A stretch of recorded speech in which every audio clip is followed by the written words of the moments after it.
TF1, 20h avec Jean-Claude Bourret. Cette nuit, vous pourrez dormir 1 heure de plus. L'heure d'été, c'est fini. N'oubliez pas ce soir de retarder votre montre d'1 heure. Politique, demain, renouvellement du tiers du Sénat et 2 interventions très attendues, celles de Georges Marchais et de François Mitterrand. Edmond Maire aux socialistes, il faut rendre plus crédible votre volonté de transformer la société pour surmonter la crise de confiance des communistes. 1 600 000 chômeurs en Italie, et pourtant, certains enfants travaillent au noir dès l'âge de 8 ans, une enquête de Claude Brevelli.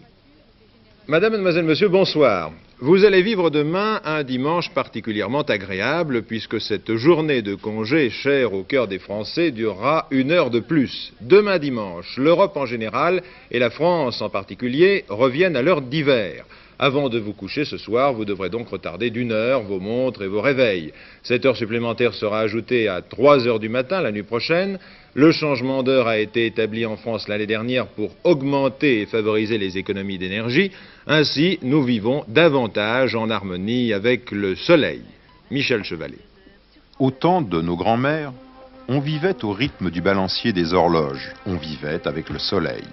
On se levait avec lui et on se couchait lorsqu'il disparaissait sous l'horizon.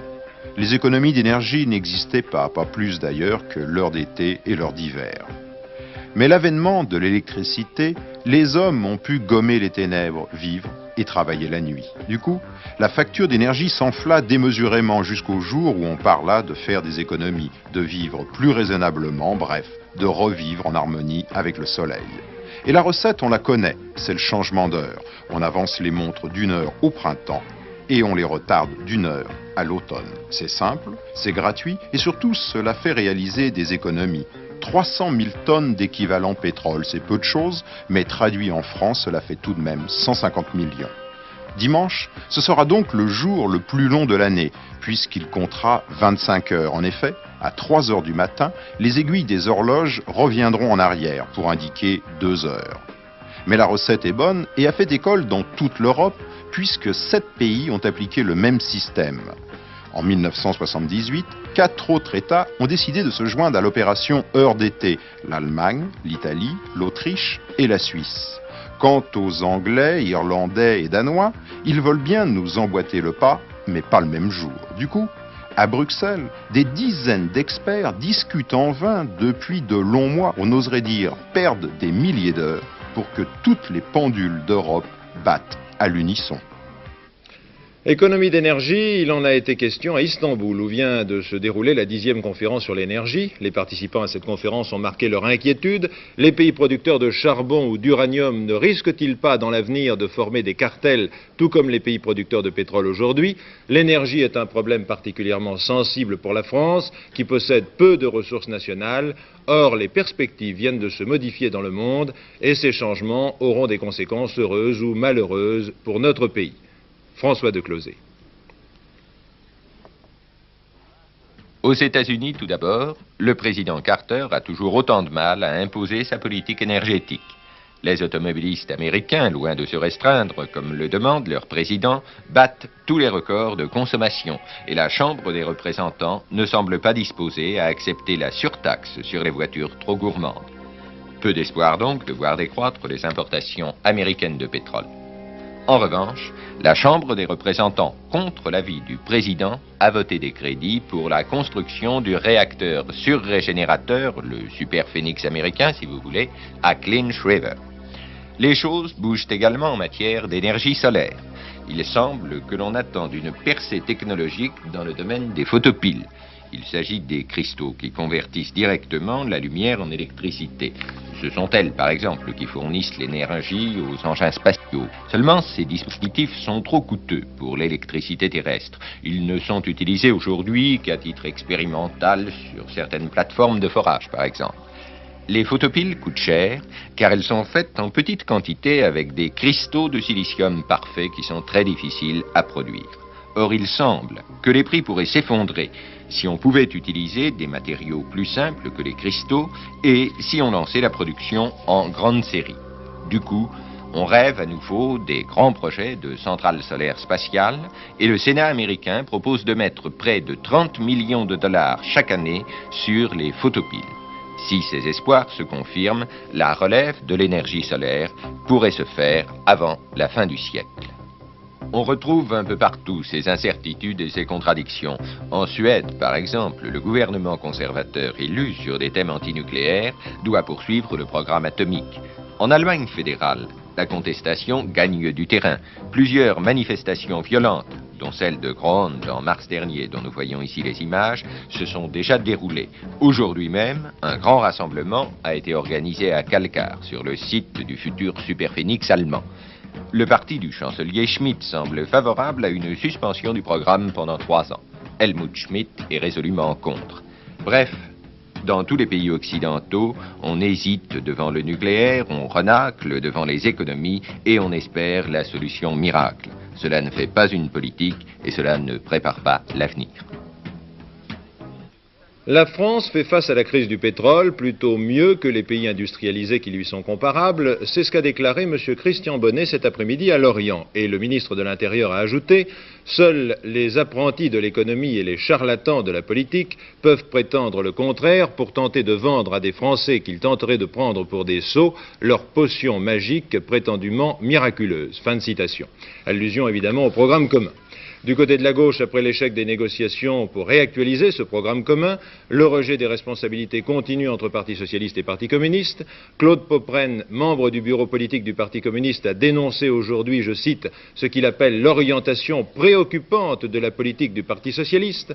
De son côté, M. Gaston Defferre, au micro de RMC, a qualifié tout à l'heure au nom des socialistes de peu raisonnables les propositions du Parti communiste. Est-ce une démocratie que veut le Parti communiste français ou une démocratie populaire telle qu'en souffrent certains pays comme la Tchécoslovaquie, s'est interrogé M. Defferre, qui s'est également élevé contre les manifestations organisées par les communistes hier à Paris devant le siège du Parti socialiste. On sait déjà que la CGT a précisé qu'elle n'était pour rien dans l'arrivée de ces délégations qualifiées de mouvements spontanés et locaux.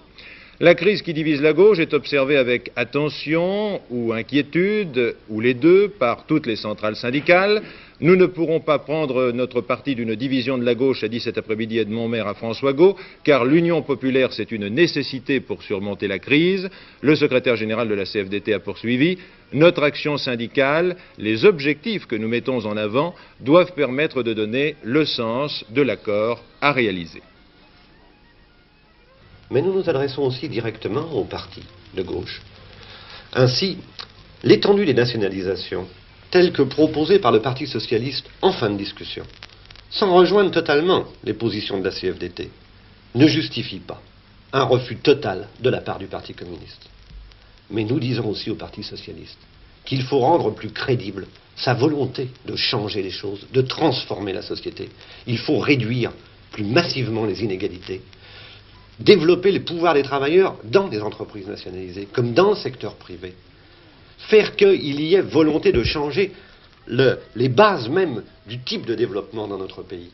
Alors, peut-être le Parti socialiste pourrait-il surmonter la crise de confiance qui existe actuellement de la part du Parti communiste à son égard. Nous croyons que c'est ainsi que l'on peut retrouver, par un effort de chacun des partenaires, l'union de la gauche indispensable. La CGT a invité la CFDT à manifester devant le siège du Parti socialiste et catégoriquement, vous avez refusé, vous avez répondu non. Pourquoi? D'abord, il y a l'indépendance syndicale. Nous ne pouvons pas accepter que les syndiqués servent de masse de manœuvre dans la tactique de tel ou tel parti. Et puis ensuite, c'est inefficace. Aller manifester sous le siège d'un parti politique ne servira absolument pas à arranger les choses. Au contraire, ça aggravera les divisions.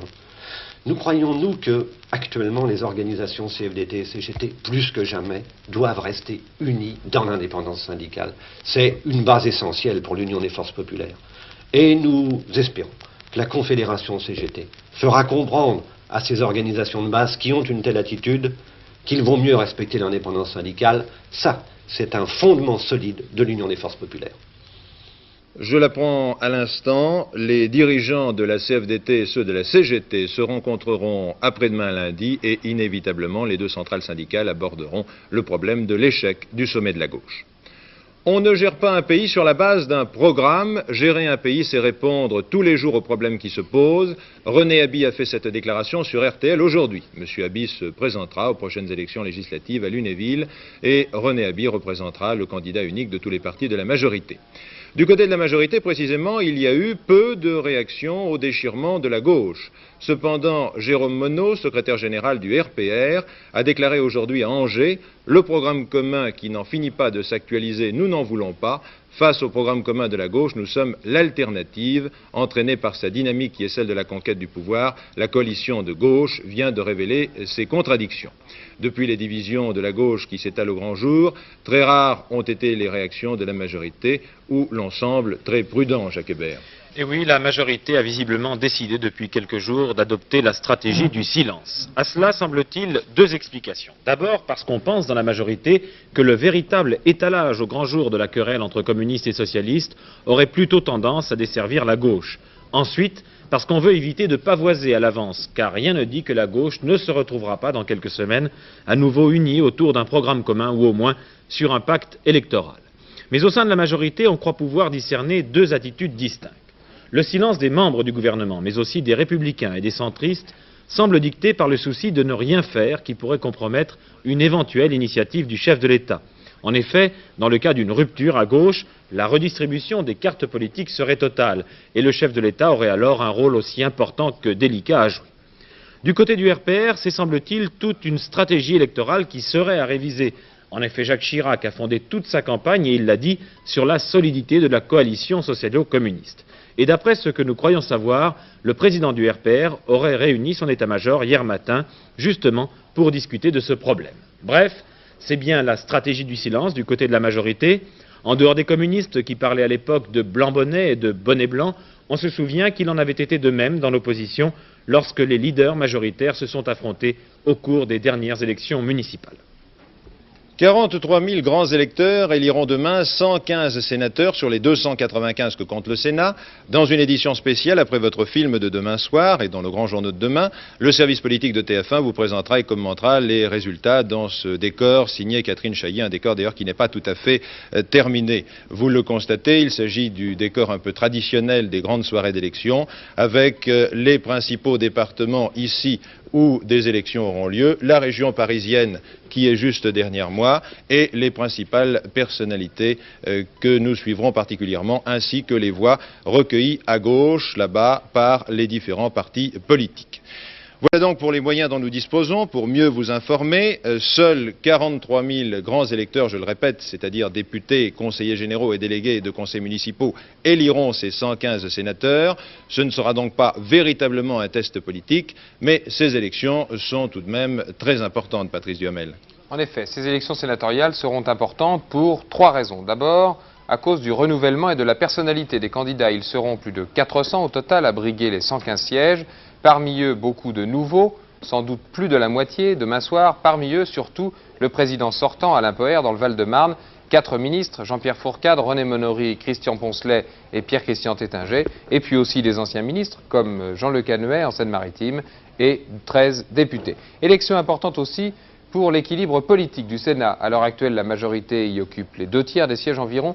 On prévoit un gain d'une vingtaine de sièges en faveur de l'opposition. Ce sera le reflet, le résultat direct, l'enregistrement, si vous voulez, de la poussée de l'Union de la gauche aux dernières municipales.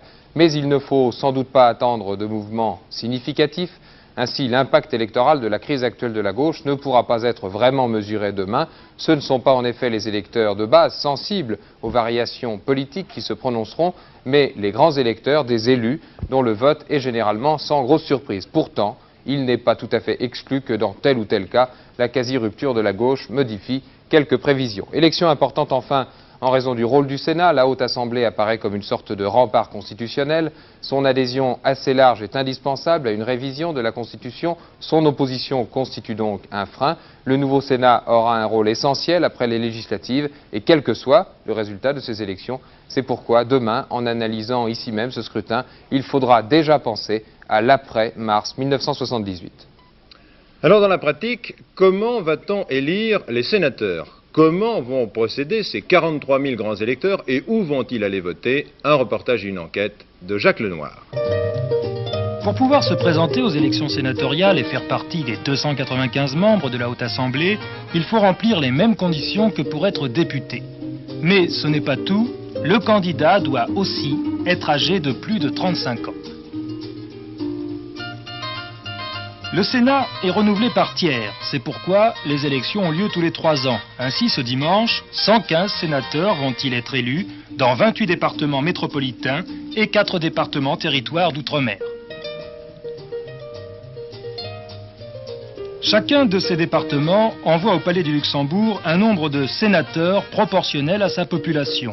1 ou 2 sièges seulement pour les moins peuplés, 11 ou 12 sièges en revanche pour les départements parisiens et pour le Nord. Les sénatoriales ne sont pas des élections au suffrage universel, mais au suffrage indirect. Les sénateurs, en effet, sont élus par 100 000 personnes appelées grands électeurs. Il s'agit de tous les députés, tous les conseillers généraux et surtout des délégués des conseils municipaux. Dans les petites communes, le nombre de ces délégués dépend de la population. Il varie entre 1 et 15 selon le nombre d'habitants. Dans les villes de plus de 9000 habitants, en revanche, tous les conseillers municipaux, sans exception, participent à l'élection des sénateurs.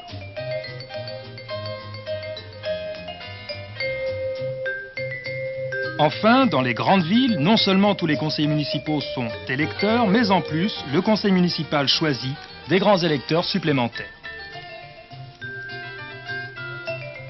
Comment sont élus les sénateurs? Eh bien, le mode d'élection est variable, scrutin majoritaire ou à la proportionnelle selon la taille du département. En tout cas, le grand électeur est obligé d'aller voter. S'il s'abstient, il doit alors payer une amende de 30 francs. C'est, on le voit, un système d'élection compliqué, suffrage indirect, renouvellement par tiers, un système qui fait du Sénat une assemblée très stable, moins sensible au mouvement de l'opinion certainement que ne l'est la Chambre des députés.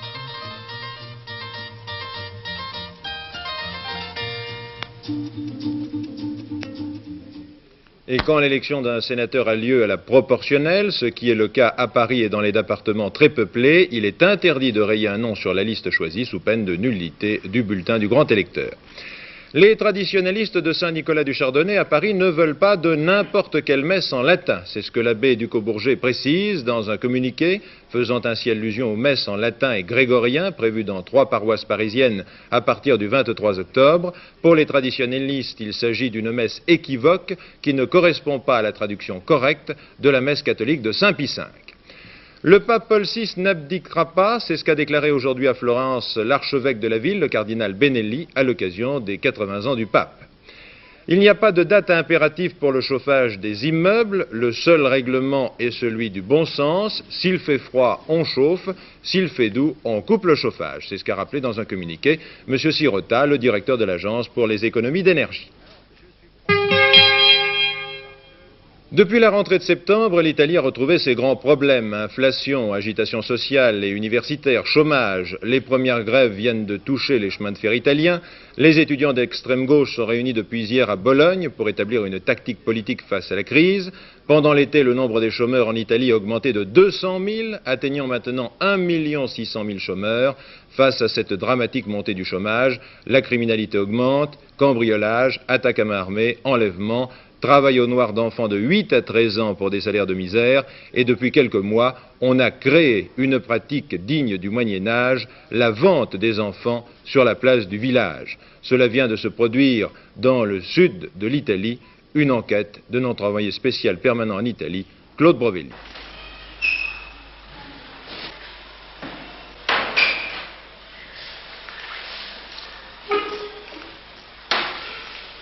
Siediti. Come ti chiami? Agostino. Quanti anni hai? 11.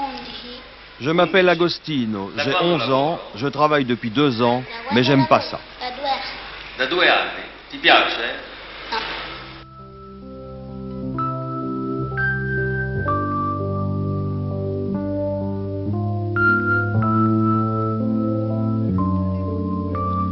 Le petit garçon de café qui porte chaque matin le cappuccino dans les bureaux des fonctionnaires italiens est malgré tout un privilégié. Ils sont 1 million comme lui à travers le pays qui dès l'âge de 8 ou 9 ans sont au travail, Vendeurs, manœuvres, ouvriers, résignés dès leur plus tendre enfance, exploités 8 à 10 heures par jour pour quelques dizaines de francs par semaine. Une réalité que l'on pouvait imaginer disparue d'Europe depuis un demi-siècle. Encore un des paradoxes italiens où la grande majorité du 1,5 million de chômeurs a entre 18 et 25 ans. Un paradoxe qui vient d'être dénoncé dans un livre blanc intitulé « Travail de mineurs ». Une succession de photos et de témoignages d'enfants restés paralysés ou intoxiqués par la manipulation de produits nocifs, certains invalides à vie à l'âge de 12 ou 13 ans.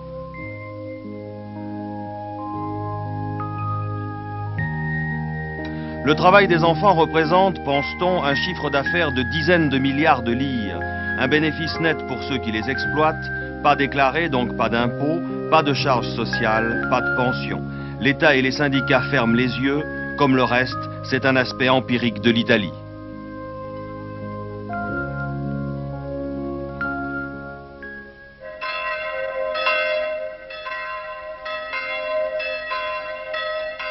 Mais il y a pire. Regardez bien la petite place du village d'Altamura dans les Pouilles, au fin fond de la botte italienne. Il n'y a pas un mois, on y a repris une coutume héritée de siècles de misère et que l'on croyait oubliée. On y a vendu des enfants sur la place de l'église. Aussitôt, le scandale a dépassé les frontières.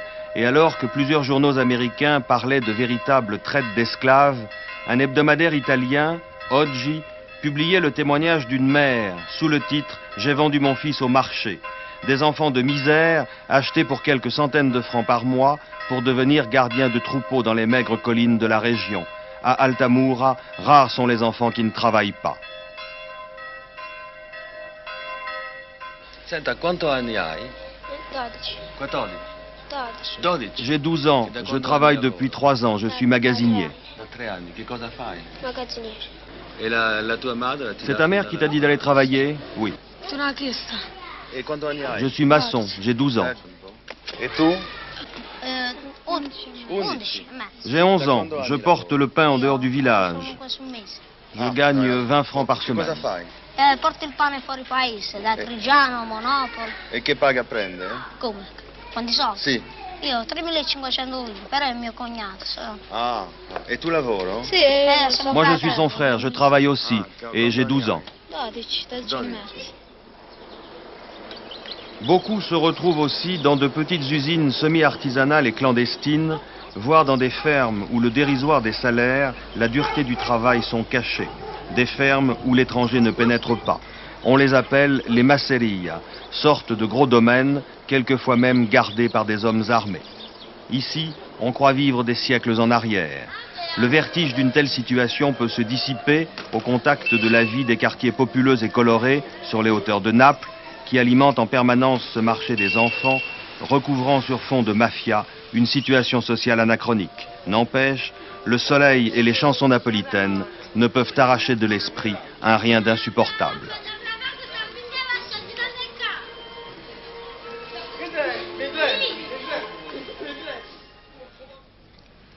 Les ravisseurs du patron des patrons allemands auraient durci le ton, c'est ce que croit savoir un quotidien d'Outre-Rhin. Selon ce journal, les extrémistes auraient annoncé qu'ils mutileraient M. Schleyer si le gouvernement fédéral allemand continuait à tergiverser. Des retombées radioactives ont atteint le Japon, ce sont les retombées de la bombe nucléaire chinoise qui a explosé la semaine dernière. À Nagasaki, on a détecté un niveau de radioactivité 100 fois supérieur à la normale, mais selon les services de santé japonais, les doses de radiation restent tout de même à un niveau sans danger encore pour la population. Dans une interview à notre confrère Le Monde, le colonel Kadhafi s'en prend à ce qu'il appelle le colonialisme archaïque de la France en Afrique. Le chef de l'État libyen a d'autre part manifesté son amertume au sujet de la vente par le gouvernement français de matériel militaire à l'Égypte.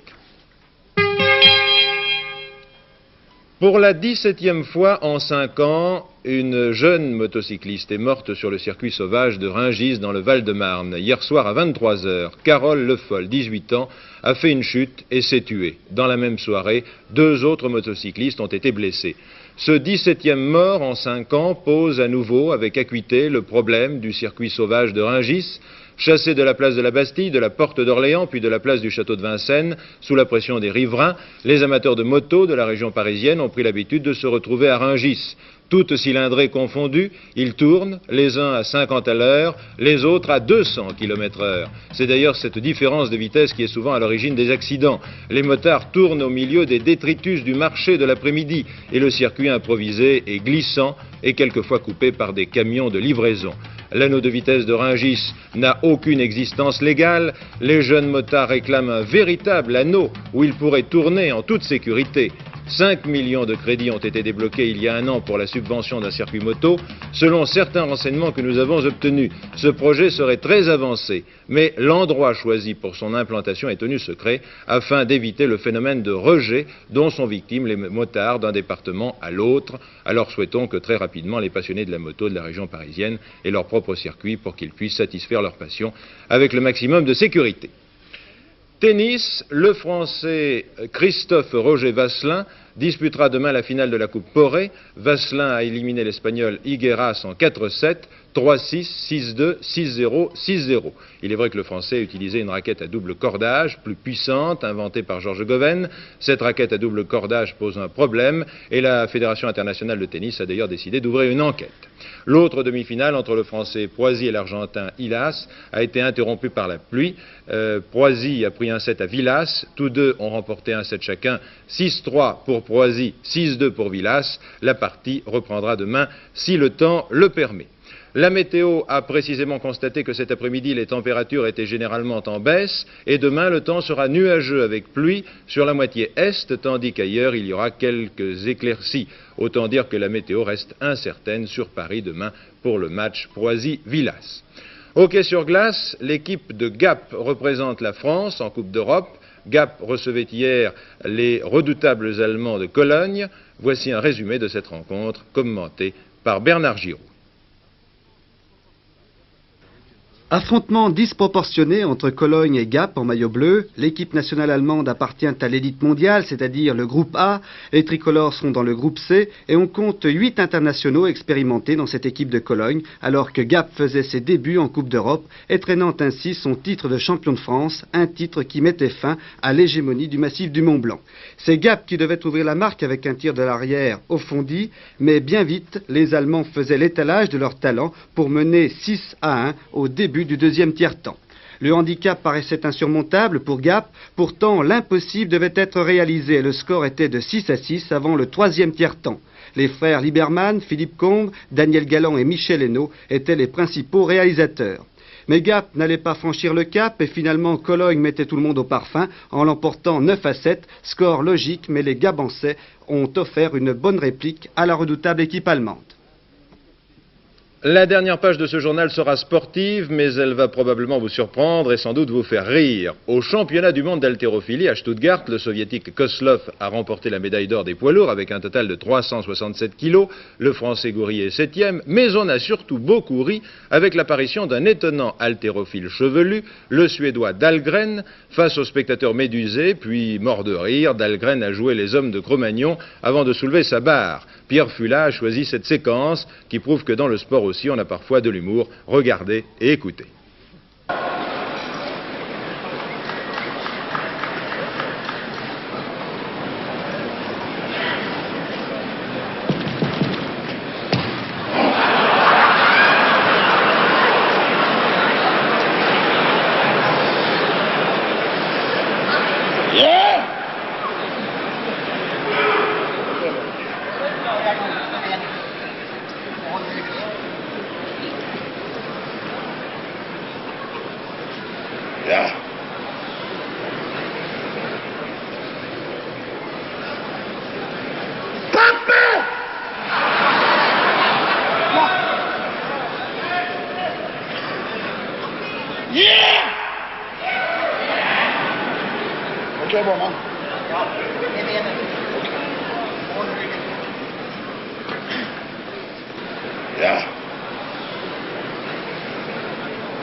Jawohl, Mann!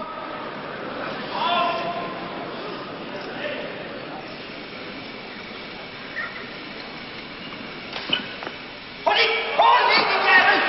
Stopp dig!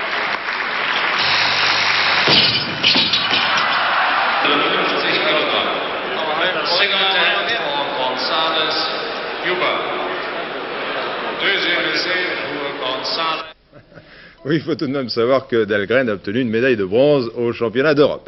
C'est dans un style beaucoup plus sobre, je vous le dis tout de suite, qu'Alain Chailloux vous présentera le journal de 23h. Excellente soirée à tous, c'est ce que vous souhaite en tout cas l'équipe de TF1 Week-end. Bonsoir.